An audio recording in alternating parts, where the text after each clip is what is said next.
veggies a natural treat. Oh, for your garden blossoms, blooming soil sweet. So come join us, you will enjoy it. You'll stay informed when you are gardening with hope. Today it's time to be in the garden. Today I'm going to talk about thyme and a couple other of my favorite herbs that you can use for cooking, and they're just easy to take care of and are fun to grow and especially fun to use in cooking. Two of my favorite thymes to use are the Thymus vulgaris, which is basically your average cooking thyme. It gets about 10 inches high, gets a really pretty pink flower, which you can also use in salads or on baked potatoes, just for their fresh color. And then the Thymus citridoris, which is your lemon thyme. And this is actually a variegated lemon thyme, which adds really neat color. Thyme has a really unique flavor. It's great for cooking with fish, with poultry, in soups. Especially thyme with pumpkin soup is fabulous. After they start to get woody, about 3 years down the road, you cut them back, you actually divide the roots and then replant them, and they'll grow back out lush and full again. I have my blue jay friend who seems to be wanting some attention over here. All varieties of thyme can be divided and split. This variety, which is your growing cooking thyme, and it does best if it's grown from either seed or the root divisions. Some of your other thymes you can do from cuttings or actually separating ground varieties. And the lemon thyme is another wonderful thyme. Also can be grown from root divisions by separating the roots out. I don't know if I can show you. This is still a pretty young plant, but I can show you here. You can see where they just start to root along the woodiness of the plant. And so as long as you get some roots with that division, you can divide this up probably at least into 3 different plants. Lemon thyme can be used in a marinade with even just oil. I put this in my blender with a little bit of oil, thyme, a little bit of rosemary, and then I will actually marinate my pork, my chicken, or fish in that, and then grill it, and it's absolutely fabulous. Thyme likes to be planted in well-drained, sandy soil, but you don't need to use really rich potting soil because they actually don't like a lot of fertilizer. You'll get better flavor and better growth if you just leave it without fertilizer.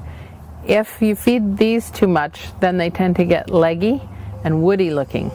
So this one, best grown if it's grown with rosemary and oregano, are great because they don't need a lot of fertilizer. The basil, your chamomile, and some of the other varieties of herbs actually like fertilizer, and so they're done better if they're grown in separate containers or separate parts of the garden.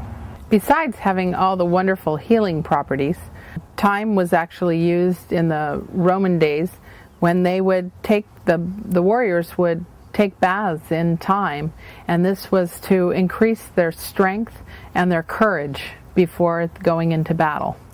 Lavender is another easy herb to grow, great to use in the garden, wonderful for aromatherapy, for freshening up the house. You would cut the long stems. You can then dry the little flowers, and you can either pull them apart to make potpourri or just leave them in long sachets. And you can use these, you add them to your linen drawers or just even sock drawers to make them smell good. And coming up in one of our next shows, we'll be showing you how to make lavender wands, which are really fun for the kids to make as well. Lavender is extremely hardy in the garden, very drought tolerant. Most often you see people tend to overwater their lavender. It's best grown because it gets rather big. It'll get about 3 feet by 3 feet on most varieties. There are probably 50 or so that are commonly bought in nurseries. So you have little dwarf varieties that only get a foot tall and 6 inches wide to all the way up to 3-4 feet tall. Ones that can be used as hedges. So there's all different applications. Some are grown mainly for color as opposed to scent. Some have a much woodier scent, and then some tend to get more lavender-like or perfumey. So there's different scents for different lavenders. They like really well-drained soil, so they do really well here. If you're in the clay soil, you would want to lighten the soil with potting soil. And then just watch how much you water. But these, once they get established, is another one that, with the rosemary, that you could water once a month and be fine with after they're established. Lavender is another one that you can use in cooking. Makes wonderful iced tea or lavender lemonade. You just add a few little sprigs, and after about 10 minutes it'll flavor up your lemonade. I also use it in a lavender pound cake. So I take just a few flower heads and I steep the milk that goes into the pound cake recipe for about 5 to 6 minutes with a few lavender heads, and it flavors the water, which then flavors the cake. And it's absolutely scrumptious. And that recipe you can get on Epicurious, and it's under lavender pound cake. Smells like pizza. This one right here is marjoram, and it's in the oregano family and also a mint species. The oregano, there's about 50 different plants that are considered oregano.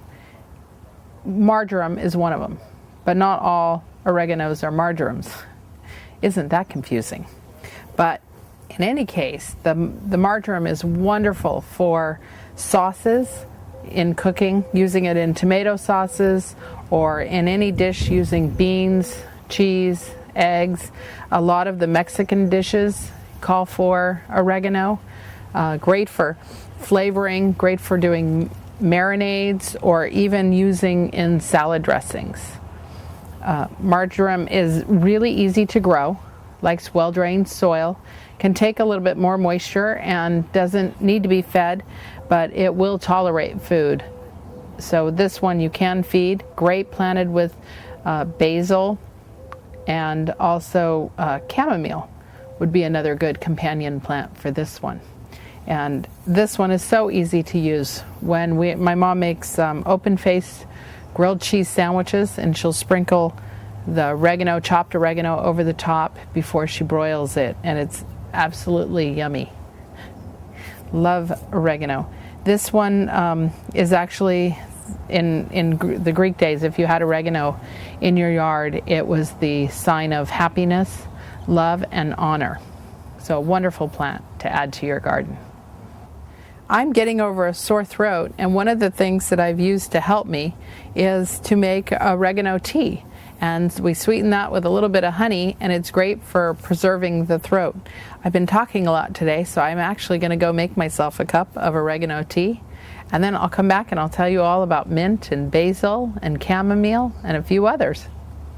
So to make oregano tea, I just cut up, what would be the equivalent of maybe a tablespoon. And then I add it to my cup. And I'll steep this, and then I'll just pour the tea off when I'm done. And then I'll add a little bit of honey to my other cup. Okay. So now what I'll do is I'll just add a little honey to my spoon. This is yummy. And then, now that this is steeped for a minute, and it's very light, it doesn't have to be, the water won't even change color at this point. And I just drain. I don't mind a little bit in there.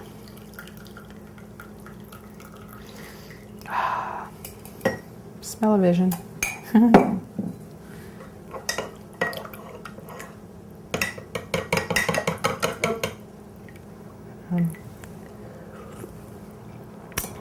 Yum. So now we're ready. go talk about some herbs. I think that actually helped my throat.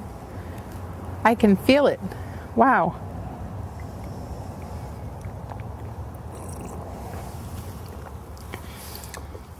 That is nice. That actually, can you hear the difference in my throat? Parsley is another wonderful cooking herb. I just use parsley almost every night of cooking, whether it be salads, any meat, I'll throw it into the pan. Pretty much whatever we eat, there's a little bit of parsley, and it has wonderful healing properties. Aids in digestion, works in many different ways for healing, a great antioxidant like the rosemary, super high in B vitamins, A vitamins, excellent source of iron actually. So this one is, healthy wise, is a great herb. Fun to do in the garden, grows really easily. Actually, you can use it in your garden just as a greenery enhancer. So because it doesn't add color, but it adds really nice lush greenery. So great for use of that. It'll survive with low water, but it thrives best with a little bit of water. But this one is a great one to use with basil or mint because the watering requirements are so much the same. And this one is an annual, but here on the Central Coast, it grows as a perennial, and as long as you keep cutting on it, it'll continue and continue for about 3 years. And then usually by then it'll get rangy and go to seed, and it's just best to start over. Catnip is a wonderful herb to have in the garden. It's great for teas. It's great for just ground cover that's really drought tolerant. It blooms, if the cats don't get to it, it'll actually bloom a blue flower that's kind of a periwinkle blue. It has wonderful relaxing qualities, and the same chemical that allows us to relax and to get rid of headaches is the quality that causes the cats to get drunk. And depending on your cats, you can either get the angry drunk, the happy drunk. She tends to be the playful drunk. And so one thing you can do if you do have cats, you can cage your catnip so that the cats don't ruin it, and then pinch it off as you would like to have them have it. But catnip is a wonderful tea, wonderful calmer and relaxation, great to put in bath water, and just fun if you have cats. The cat mint has a smaller leaf, a little more drought tolerant than the catnip, and it tends to just flower like crazy. I get people who drive by this little place on 10th Street in Los Osos, and they ask me all the time, what are those plants with the incredible blue flowers? And so this is catmint. The cats will love this just as much as the other one. And obviously the cats haven't been up here yet, but Petunia, man, is she missing out. Mints are another wonderful plant to have in the garden. You do want to be careful that if you have a moist area and you just have a small garden, that they can take over, so they can grow. They're easy enough to pull out and get rid of, but they can take over areas that have water. I usually use them in my gray water areas because they will absorb that water and grow really lush. They're of course wonderful in mojitos made with rum. They're also great for use chopped up in salads, or we put the mint in yogurt and then use it as a dipping sauce with lamb or even pork. And we make a lot of tabbouleh, and this is great to use in that as well. It's also great for teas. You can make sun tea out of mint. It's a great medicinal wise or therapeutic, excellent for people who are tired. It's great for circulation, so even adding this to bath water, usually very refreshing, kind of the opposite of what rosemary and lavender will do for you. Really fun, really easy to grow, but it does like water and it does like food. Another one of my favorite cooking herbs is basil, and this is the lettuce leaf basil. Basil actually started out, you would think, in Italy, where they use it a lot, but it actually started out in Asia and then traveled the world from there, and now it's in Los Osos growing. There are over 50 different varieties of basil. The most common is the lettuce leaf or large leaf basil, and it does well, but it needs warmth. It needs heat. This year has been a struggle for the basil because our daytime temperatures haven't gotten up high enough to have it do really well. When it's not warm enough, it tends to get root rot or can get a couple of different funguses that make it really hard to grow. So if you're growing it this year and you're struggling, try moving it indoors to a really well-lit area or grow it in your greenhouse. Basil loves greenhouse. They love nitrogen fertilizers. They really like the liquid fertilizers, so something mild but high in nitrogen. They otherwise do really well. My favorite basil, besides the lettuce leaf, which if it's struggling to have a hard year, is this one, and it's what they call African blue basil. This one will grow about 3 feet tall, make a nice bush. It flowers perpetually. It will just keep flowering. Normally on the basil you would want to cut off any flower stalks because that's keeping it from going to seed, so then it will keep producing leaves. But this one will flower and grow, so you can actually, I take the flower heads and I strip them and I use them in my salads or in my marinades. They have wonderful flavor, but the leaves, the more you cut, the more they bush out. And this, although a little tiny bit different flavor than the lettuce leaf basil, it has incredible basil flower, and because it grows here so easily, you can actually have basil year round. It doesn't get affected by our cold weather. It has to drop really low, probably about 25, 27 for it to freeze out. So this one usually here will just keep going and going, and the more you cut, the more it goes. So this one, excellent for salads and marinades.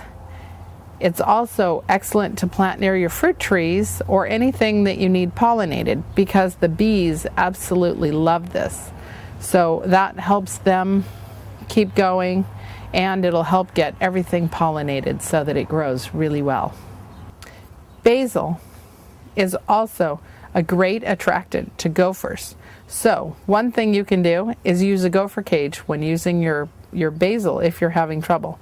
What I like to do with my basil is set my traps with it. So I pinch off a piece, put it in the back of the traps. Another incredible herb in the garden is rosemary. Actually very aromatic, love to smell rosemary. When people ask me, oh, what is that? What does that smell like? And I always say chicken. Because when my mom would make chicken, she'd always use rosemary, and so that's the scent that I have associated with it. This variety of rosemary is called barbecue, and it's absolutely amazing. You can grow it up, you can pinch it off and use it as it is this way. But once it grows up, it makes these incredible stalks that are thick and they're long. So they grow long without branching. And so what I do is I break off a piece. I have a couple of bushes like this that I probably have 100 to 200 stalks on them. So what I do is I take them and I strip them down like so. And this rosemary can then be dried or used fresh. It doesn't take very much rosemary to add flavor to something. And then you have this wonderful skewer. And later, I'll show you how to make chicken skewers for the barbecue. So it flavors your meat and makes a wonderful, attractive skewer. Rosemary is a really easy plant to grow. It will grow almost anywhere. Once you get it established, it's very low water requirements and would probably get along with just about once a month watering here on the coast, and you could probably do twice a month if you're inland in hotter areas. It'll grow in part shade, it'll grow in full sun. You can look up a lot of the recipes and different ways to use it online. There's some excellent sources that can tell you how to use it. Rosemary kabobs. I take my rosemary stems and then I would go ahead and strip off the bottom part, leaving a little bit for garnish on the top, and then I soak them for about 10 minutes in water while I'm preparing everything else. And I figure about 1 to 2 per person. Big eaters get 2, and smaller eaters get one. You can actually get quite a bit on these stems, so they're pretty filling. First, I like to marinate my chicken, and to do that, I just take a few fresh herbs that you happen to like out of the garden. I'm going to use parsley, a little tiny bit of the mint, some thyme, some of the lemon thyme, and a little bit of oregano. And then I've got about 4, because rosemary is so strong and we've already got a little bit there, I just add about 4 leaves of the rosemary in there. I'll add about a 1/4 cup of sake. You can use any kind of liquid that would give you a little bit of acidity. So I'll use about a 1/4 cup of the sake. You could use lemon juice, which is really nice. You could actually use orange juice, which is really good. And so you can even mix it up a little bit. And then I use about a 1/4 cup of olive oil. And you could actually use any oil, but olive oil has wonderful flavor and is really good for you. Now I'll add my lid. I love these magic bullets. And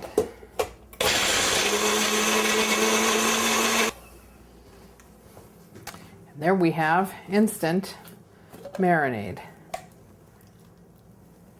At this time you could even add a little bit of salt and pepper. The very green, green marinade. And this is where it gets messy.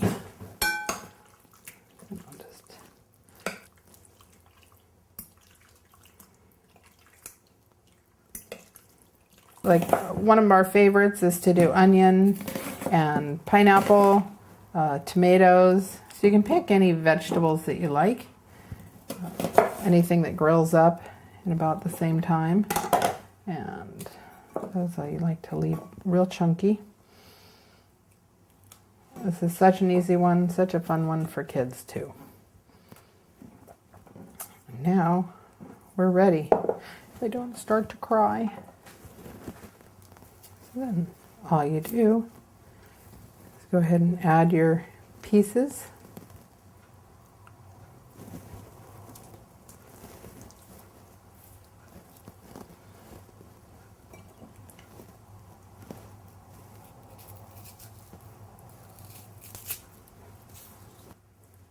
So I like to alternate between the vegetables and the meat. When you're cutting your meat, you want to get it the same size about as your vegetables so that they all cook up evenly.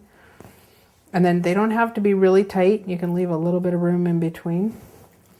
I got to talking and I put 2 veggies on there, but I'm going to leave it.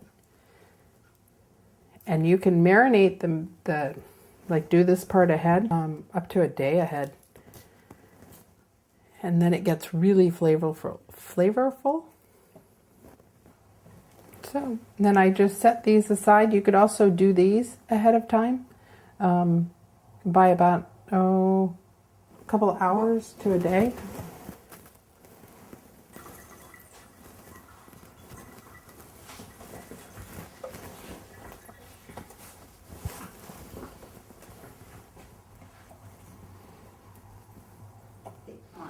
So when you're all done, you would want to go ahead and sterilize your counter with bleach and water just to make sure that you kill any chicken bacteria. And then also, because I'm taking out of this bowl any of the leftover bell pepper, I would want to make sure that I cooked and didn't use fresh in a salad, just to make sure it doesn't get anything in there. It isn't good for you.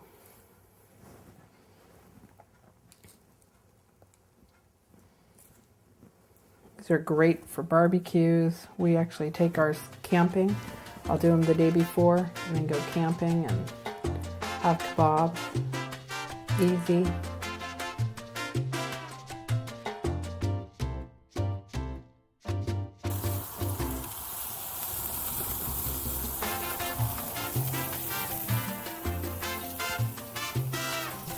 Put the kabobs on. We have another like 3 minutes left. They're looking good. Rice is done and salad, fresh out of the garden.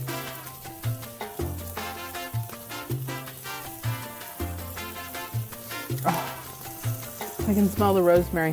When the rosemary heats up, it smells like rosemary incense.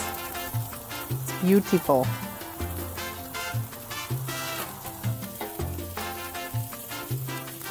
Bon appetit.